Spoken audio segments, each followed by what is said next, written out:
Sénégal, bonjour, piqûre et piqûre de rappel de Tribune Quotidienne ce matin. Le quotidien du groupe des médias a ça une, en tout cas, de révéler mesures barrières contre la Covid-19, les corona dealers. Les corona dealers, madame, ceux qui ont été pris en flagrant délit de Kepakatoukès par la Cour des comptes, la Cour des comptes, pire que le virus lui-même. Détoile, waouh, bon, aucune sanction n'est encore tombée sur les corona dealers qualifiés de voleurs de la République. À tort ou à raison, explique Tribune ce matin. Ce matin, le journal du groupe des médias, en tout cas, de noter pendant que le virus tue les corona dealers, les corona dealers volent les milliards. Bon, le journal du groupe des médias, sous la plume de Ladjogou Sissé, mon confrère d'expliquer au moment où des mesures barrières sont conseillées pour lutter contre la nouvelle forme de virus qui menace la santé publique, aucune mesure n'est prise contre les corona dealers qui sont pourtant d'une même dangerosité. Indique Tribune Quotidien qui tient à rappeler à qui veut et à qui ne veut savoir qu'aucune sanction n'est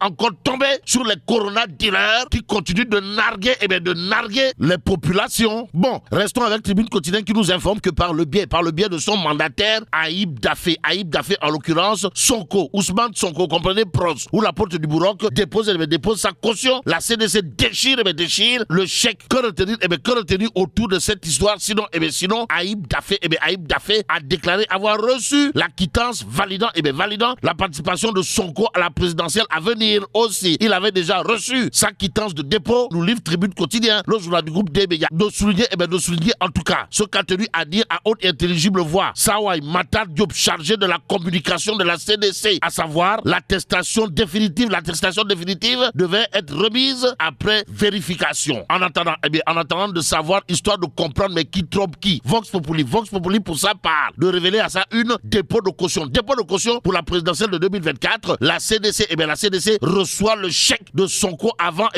de le rejeter. Bon, on lui a remis une quittance de dépôt. C'est après vérification qu'on peut remettre une attestation. Telle est la version de la CDC, comprenez, la caisse de dépôt et de consignation. Bon, nous ne pouvons pas, alors là, pas du tout, encaisser ce chèque, dans la mesure où Sonko n'est pas sur la liste de la DGE, martèle toujours la caisse de dépôt et de consignation, nous livre Vox Populi ce matin. Ce matin, dans le journal, le mandataire de Pros, l'apôtre du Bourroc, Ayib Daffé en l'occurrence, parle de Dipi, voire de Dipi, pour ne pas dire de volte-face brutale et inexplicable de chez inexplicable, mais aussi et surtout de banditisme, administratif d'Etouaï Ayib. Waouh.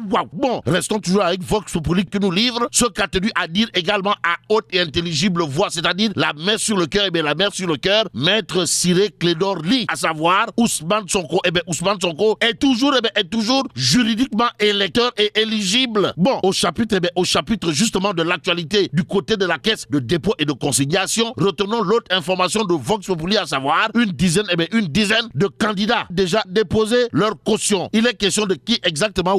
De Karim Meïssa Wade, Cheikh Bamba Dièye, Thierno Alassane Sall, Alpha Thiam, Cheikh Bara Dolly Mbacké, Ndabal Kayor, Alioune Sarr, Anta Babacar Ngom. Cependant, au chapitre de la transparence des élections, Walf Quotidien nous livre une information. De quoi s'agit-il, de gros nuages sur la présidentielle. En tout cas, la CDC, a rejeté le chèque de Ousmane Sonko. Bon, restons avec Walf Quotidien ce matin. Le journal au chapitre de l'aide à la presse de nous renseigner que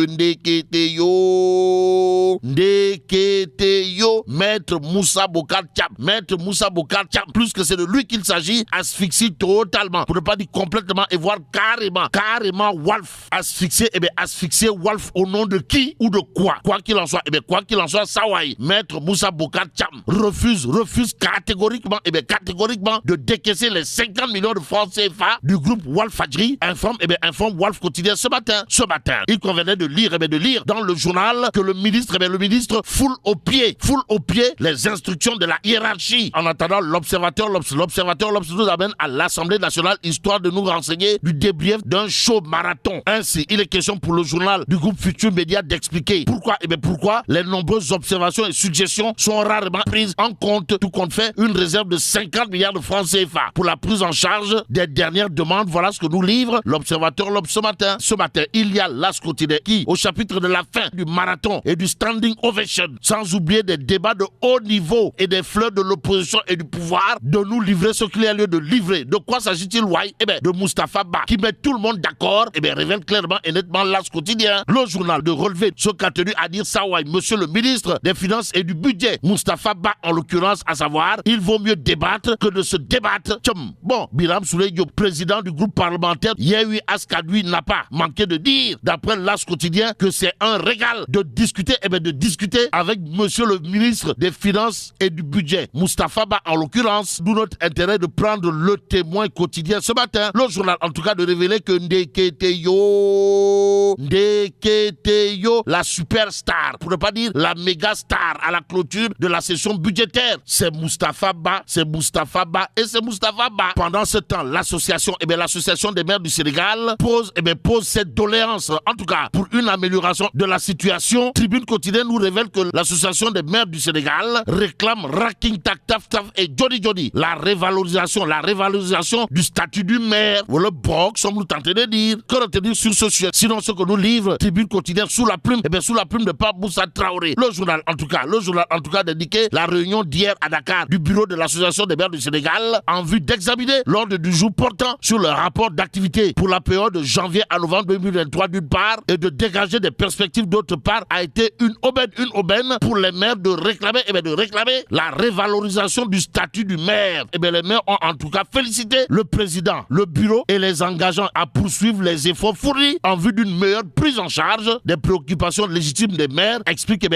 Tribune quotidienne ce matin. Ce matin, il convenait de prendre Libération pour terminer. Le journal de parler de la section recherche qui vient de débusquer un carnage financier au Crédit Mutuel du Sénégal. De quoi s'agit-il, Wai? De 540 millions de francs CFA volés. Bon, l'ancien chef de l'agence de la Médina et une femme d'affaires arrêtée, informe Libération. Que retenir d'autre sinon? L'argent a été sorti du Crédit Mutuel du Sénégal grâce à plusieurs prêts frauduleux montés avec des pièces d'identité d'autres personnes. Et là, mais là, tu dongue de. Bon, que Dieu préserve le Sénégal.